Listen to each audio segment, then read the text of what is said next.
Hey guys, it's our Shawn. Welcome back here. Here on the channel, we like to cover basic legal topics, things that are relevant to business owners, things that will help you be a better business owner, better business leader. Today, we want to cover the basics of letters of intent and clear up some misunderstandings about what they are, what they do, how they function. So, that's going to be our topic today. We're going to jump into it. We're going to talk about what a letter of intent is, what it's meant to do, how it really works. These are documents that are usually preliminary in negotiations. You've gotten so far in the negotiation process when you've gotten to a letter of intent. You've talked about a lot of key terms. There's an understanding among the parties. People know where they're going. A letter of intent usually means that you intend to enter into a deeper relationship, usually to enter into what they call a definitive agreement that is really defined and detailed. That is the next step, but it is after the initial negotiations, the early periods, the getting to know you, right? So that is the basics of a letter of intent. This is usually an intermediate step in the chain of transactions that go from starting to maybe acquire a company or enter into a strategic relationship to signing on to a deal. The letter of intent usually comes somewhere in the middle. And it is getting more detailed, but not fully detailed of what the agreement is, right? So it's way more than a handshake and a hello, but it's way less than that final definitive agreement. It sits there in that middle. And we'll run you through all the basics today. As always, we're talking about legal issues, but this is not legal advice. It's for education and entertainment. Consult your lawyer for your letter of intent. And we're also not doing financial or investment advice. Letters of intent usually are not binding, although interestingly, in searching letters of intent, one thing I did, and we're going to see a letter of intent here in a minute on the show. Letters of intent are often not binding, right? That's what I see a lot in the private company acquisition space.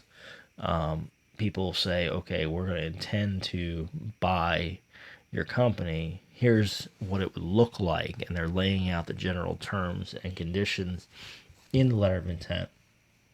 But then there's a provision that says, hey, we're not bound to do a deal with each other. We're just talking about what we intend to do. We got to work out the details.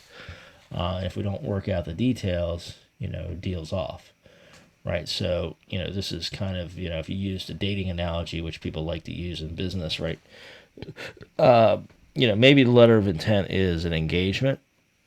You're probably, hopefully both thinking that you're going to move to a marriage at the point where you do the engagement. But there's still stuff to be found out. There's details to be worked out. And, every day engagements are broke, right? They don't work out. People go separate ways. They learn new information. They can't work out the details.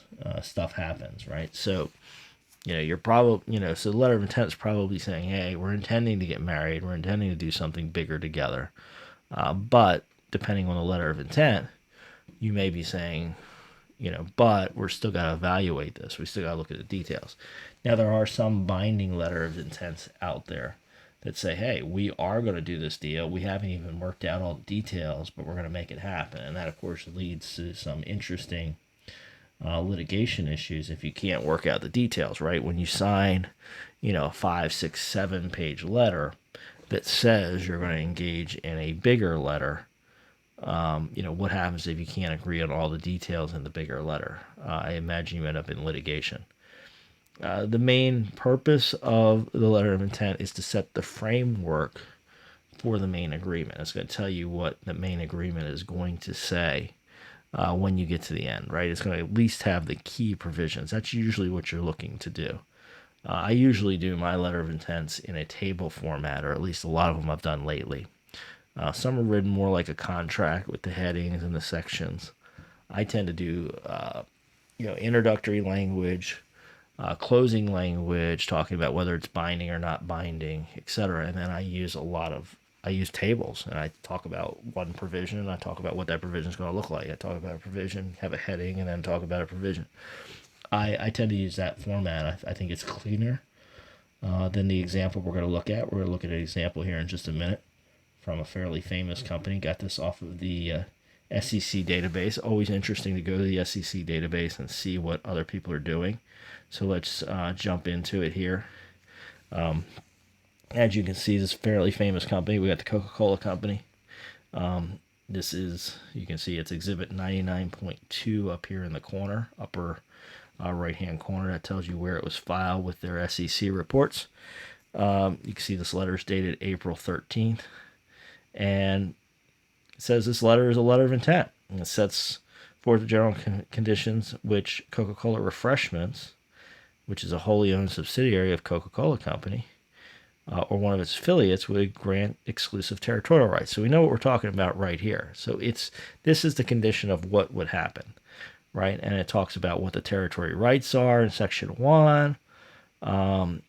It talks about how you can sell these rights for cross-licensed brands.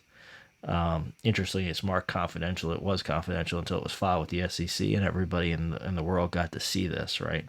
And that's, for public companies, that's just one of the deals you deal with. You have to publish a lot of stuff. So stuff only stays confidential for so long if you're a public company. It's one of the challenges of being a public company, is this happens, right? It talks about how the working capital will be done. And then here's a clause that's fairly common in a letter of intent. Sometimes this is more towards the end, depends on the drafter.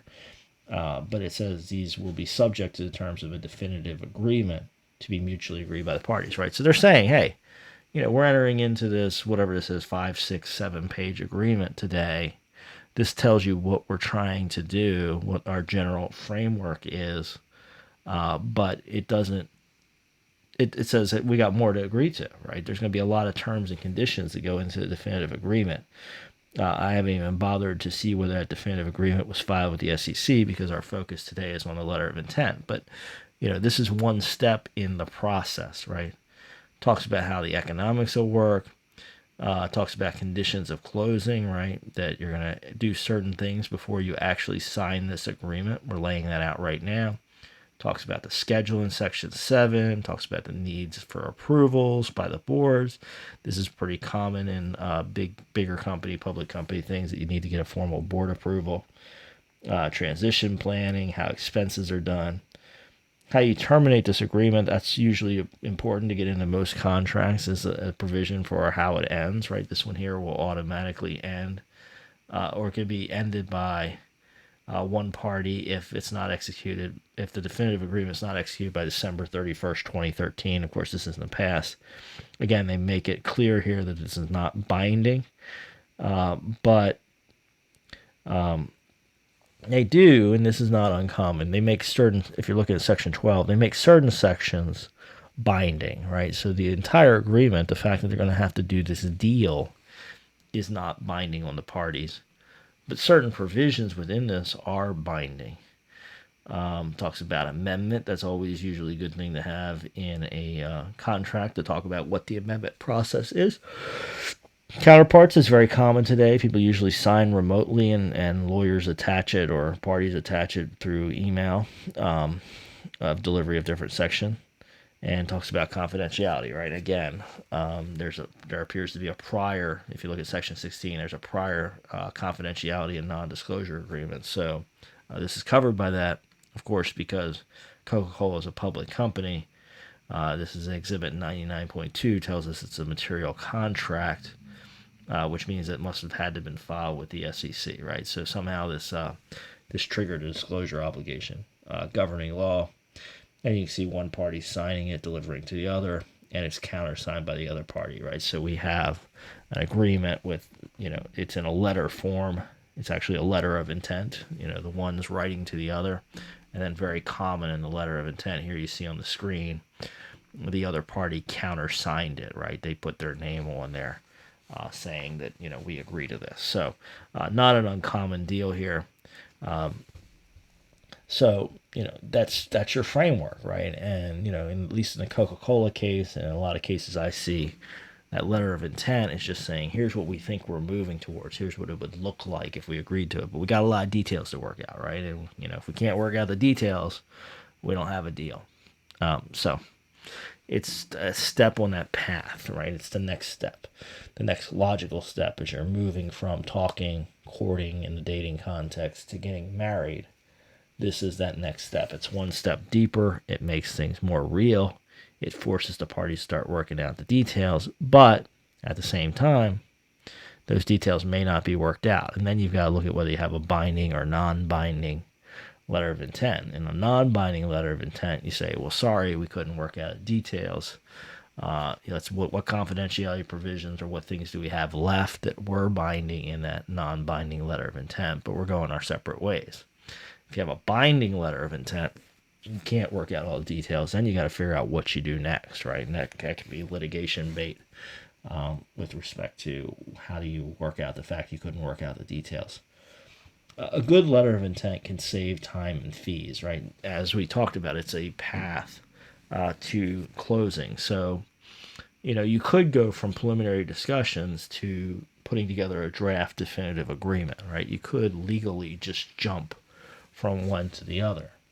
The problem being, of course, you're going to surprise the other party when you show up with all these details, right? To go from, hey, let's maybe do a deal together. Let's draw it out on a napkin to, here's a 90-page agreement that memorializes how we're going to get married, right? That's a big jump. That letter of intent gives you that intermediate jump. So you can start working out the details, fleshing out the big pictures, don't have to draft everything to a detailed point. And then once you say, okay, we agree on the big picture, then you can get the lawyers in there to fill in all the details, right? So it's a framework, and it can really save a lot of time. It can move that process faster, saves a lot of the back and forth, keeps, people from having to do as much detail work until we at least know what the big structure looks like. It's a great way, again, to funnel down the details, right? That's the way I view a letter of intent, is going from general, broad, we want to do business with each other, we have a concept of doing business together, working down to the definitive agreement. This is in the middle of the funnel, right? Things are getting more defined, but they're not super defined. I hope that's helpful for you, gives you a better idea of letter of intent, how you can use it in your business. These are very powerful tools in negotiation process. People that negotiate regularly can have a forum for more one-off deals and acquisition or transactions, things that are not routine. You would do something custom, but it really does force that funnel of understanding, moves the parties along. I'm a big fan of them. I think they really do kind of facilitate proper negotiation and discussion, and that's really their big tool, is they keep the negotiation process moving forward. If they're done correctly, they can lead to a deal closing quicker and probably less expensive. So I hope you're using this tool in your business. We'd love to hear your comments about your experience with letters of intent. Other questions you might want us to cover in future videos, go ahead and drop them in the comments, and I'll look forward to seeing you over there very soon.